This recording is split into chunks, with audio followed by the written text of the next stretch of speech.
তো আজকের এই ছোট্ট ভিডিওতে আমরা দেখে নিব যে ভারতের প্রথম আধুনিক পুরুষ বলা হয় কাকে। ভারতের প্রথম আধুনিক পুরুষ কাকে বলা হয় সেটা কিন্তু আমরা আজকের ভিডিওতে দেখে নিব। আর সবথেকে কম সময় উত্তরগুলো পেতে এবং সঠিক অ্যান্সারটা পেতে চ্যানেলটাকে সাবস্ক্রাইব ফলো করবা এবং সকলের প্রতি আমার সালাম, আসসালামু আলাইকুম। তো সকলে ইসলামে জবাব দিয়ে নেবে।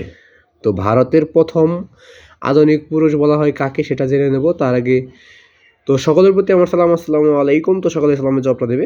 আর সব থেকে কম সময় উত্তরগুলো পেতে এবং সঠিক অ্যান্সারটা পেতে তো অবশ্যই চ্যানেলটাকে সাবস্ক্রাইব ফলো করবা। আর অনেকেই বলতে পারো যে উত্তরগুলো কোথায় পাচ্ছেন। তো উত্তরগুলো নবম দশম শ্রেণীর বই থেকে নেওয়া হয়েছে। তো আরেকটি কথা সেটা হলো যে আমার হাতে একটা অ্যালার্ম ঘড়ি দেখতে পাচ্ছ। তো অ্যালার্ম ঘড়িগুলো বিক্রি করা হবে। তোমরা যারা নিতে চাও তারা কমেন্ট বক্সে বলবা যে অ্যালার্ম ঘড়িগুলো নিতে চাই। তাহলে তোমাকে হোয়াটসঅ্যাপ নাম্বার দেবো, এখান থেকে যোগাযোগ করে এগুলো নিতে পারবে এবং হোয়াটসঅ্যাপ নাম্বারটা চ্যানেলের কভার ফটো বা ব্যানারে দেওয়া থাকবে। তো তোমরা উত্তরটা দেখে নেই। উত্তর, ভারতের প্রথম আধুনিক পুরুষ বলা হয় রাজা রামমোহন রায়কে।